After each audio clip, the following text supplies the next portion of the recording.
Friends, आप देख रहे हैं डीएलएम इंडिया और मैं हूं नीरज पारेख।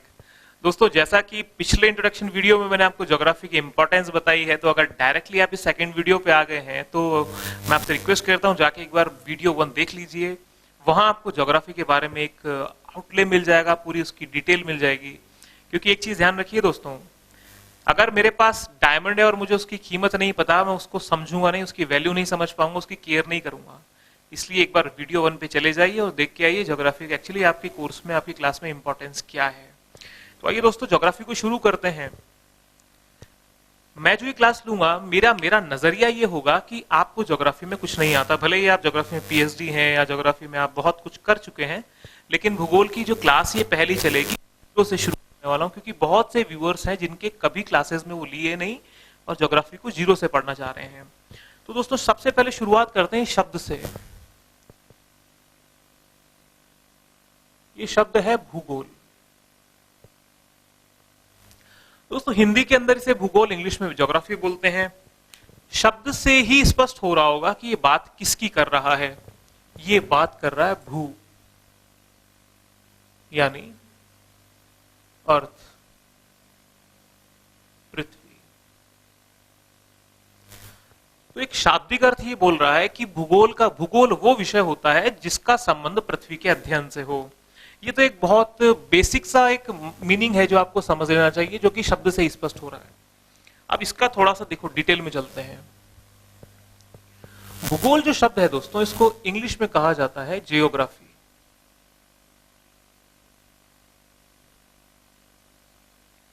ये ज्योग्राफी जो वर्ड है, ये कहां से बना? ज्योग्राफी दो शब्दों से मिलकर बनता है। पहला होता है जियो और दूसरा होता है ग्राफिया।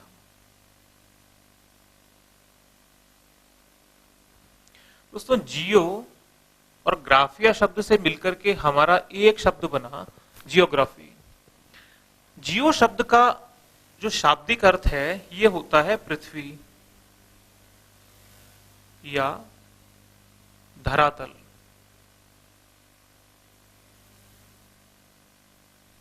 और ग्राफिया शब्द का अर्थ होता है अध्ययन या वर्णन करना। तो दोस्तों, अर्थ समझ में आ रहा होगा।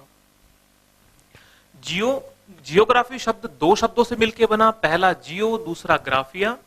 जियो का अर्थ होता है पृथ्वी या धरातल और ग्राफिया का अर्थ होता है अध्ययन करना या वर्णन करना। ये दोनों जो शब्द हैं,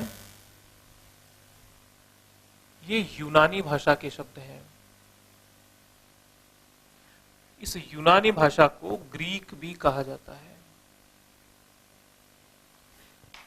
स्पष्ट हो रहा होगा, बहुत शून्य से अपने दिमाग को शुरू करिए, ज्यादा आप सोचिए मत, सिर्फ भूगोल पे आइए।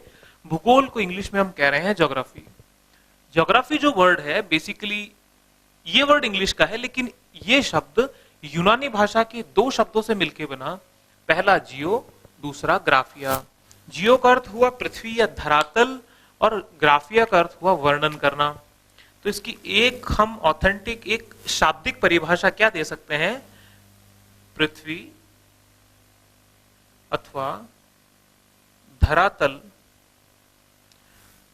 के अध्ययन का विषय क्षेत्र।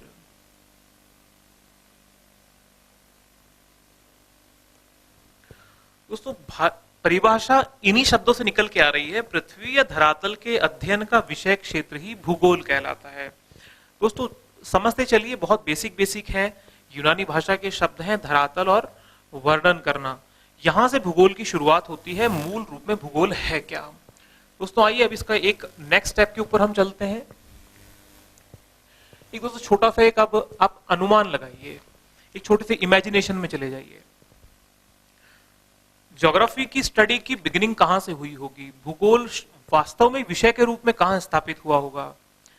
दोस्तों, जब इस पूरे एक हमारी सिविलाइजेशन, हमारी जो सभ्यता है, पूरी मानवीय सभ्यता, ये सभ्यता के अंदर जब तकनीक नहीं थी और मानव अपने विकास के क्रम में था, मानव का खुद का विकास हो रहा था, उस दौर में आप सोचिए तो वो जब रात को आसमान में देखता होगा तो उसके मन में सवाल पनपते होंगे कि ये क्या है, ये तारे, सितारे, सूरज, आपके चंद्रमा, आपके उल्का पिंड, उसके लिए तो सवाल बनते होंगे, बरसात कैसे हो रही है, मिट्टी कैसे बनी, पहाड़ कैसे बना।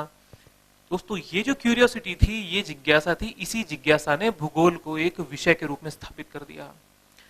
इंसान की जो सबसे पहली नजर पड़ती थी वो रात के उस आसमान पे पड़ती थी, क्योंकि दिन में वो उसे सफेद और रात में काला देखता था। इसलिए उसके मन में जिज्ञासा पनपने लगी कि आखिर में ये है क्या। दोस्तों सबसे पहले इसकी शुरुआत, क्योंकि बड़े से छोटे की तरफ हम चलेंगे, विशाल का समझेंगे, फिर धीरे धीरे धीरे धीरे गहराई में आते जाएंगे। दोस्तों एक शब्द समझिए, ब्रह्मांड। ब्रह्मांड है क्या? जब मानव ने सबसे पहले तारे देखे, उसके लिए यही था कि ये है क्या। आज नाम दे दिया गया ब्रह्मांड, लेकिन वो समझता नहीं था वो क्या है। उसकी नजर में ब्रह्मांड का मतलब क्या। आप रात को आसमान पे नजर दौड़ा दीजिए, जितना आप आसमान को देख पाएंगे उसके लिए ब्रह्मांड उतना ही था। आप अगर ये सोचें, जब सिद्धांत में बताऊंगा तो आपके मन में आज के ब्रह्मांड में और उस टाइम के ब्रह्मांड में कॉन्फ्लिक्ट आएगा कि ब्रह्मांड तो बहुत बड़ा है, लेकिन इसकी सीमितता क्यों रही। दोस्तों उस वक्त में तकनीक नहीं थी। आज आपके पास तकनीक उपलब्ध है, तो आप ब्रह्मांड को देख भी पा रहे हैं और समझ भी पा रहे हैं। लेकिन इनके लिए ब्रह्मांड क्या था? इनके लिए ब्रह्मांड सिर्फ वो क्षेत्र था जो वो आंखों से देख पाते थे। तो ब्रह्मांड के अध्ययन जब प्रारंभ किया गया, ब्रह्मांड को समझना जब प्रारंभ किया गया, तो एक अवधारणा बनी, जिस अवधारणा को कहा गया भूकेंद्रिक अवधारणा। भूकेंद्रिक अवधारणा को इंग्लिश में बोलते हैं जियोसेंट्रिक।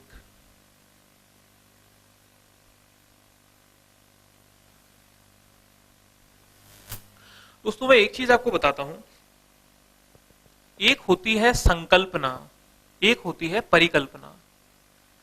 परिकल्पना से तात्पर्य होता है, परिकल्पना को इंग्लिश में बोलते हैं हाइपोथेसिस।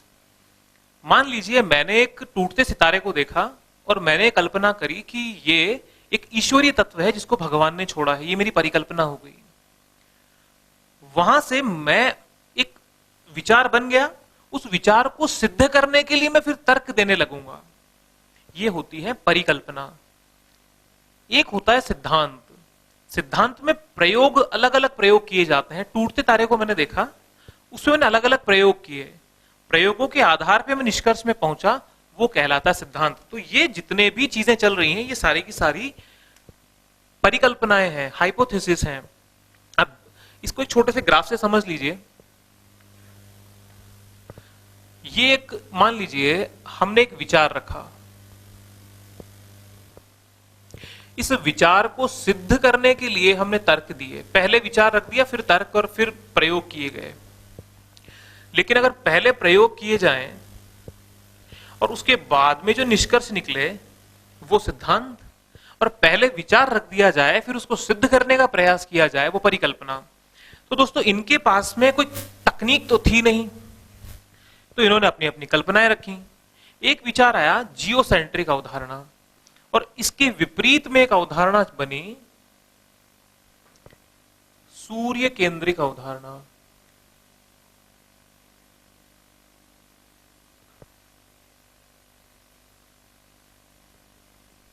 दोस्तों दो विपरीत अवधारणाएं चल रही हैं, भूकेंद्रिक और सूर्य केंद्रिक। ये दोनों का समय बहुत अलग है, दोनों बाद बाद में, लेकिन हम समझ बेहतर बढ़े इसलिए मैं दोनों को एक साथ लेके चल रहा हूं। सूर्य केंद्रिक अवधारणा को इंग्लिश में कहा जाता है हेलियोसेंट्रिक।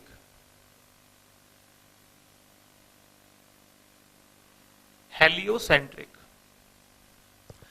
दोस्तों ये हेलियोसेंट्रिक, जियोसेंट्रिक, जियो, हेलियो, जियोग्राफिया, ये यूनानी भाषा से ही क्यों आए? यूनानी ग्रीक फिलॉसफी को ही क्यों आगे लिया गया? दोस्तों आधुनिक जो शिक्षा का प्रचलन है वो मूलतः यूनान से हुआ, ग्रीक से हुआ, ग्रीस में। तो ग्रीक भाषा के अंदर हेलियो, बेसिकली ये वर्ड निकला हेलेना शब्द से। हेलेना यूनान में सूर्य को कहा जाता है।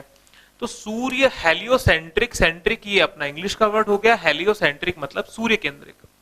अब ये था क्या? समझना ब्रह्मांड है। ये दो अवधारणाएं क्या कह रही थी? जियोसेंट्रिक अवधारणा ने कहा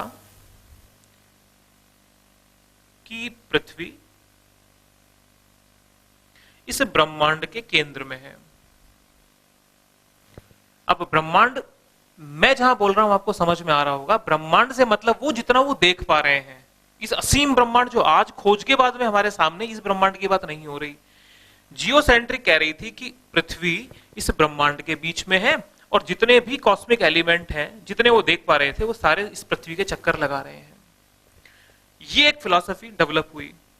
जियोसेंट्रिक जो अवधारणा थी, इसको देने का श्रेय जाता है एक विचारक हुए टॉलेमी। टॉलेमी ने जियोसेंट्रिक अवधारणा दी। इन्होंने कहा कि ब्रह्मांड के केंद्र में पृथ्वी है और सभी इसके चक्कर लगा रहे हैं।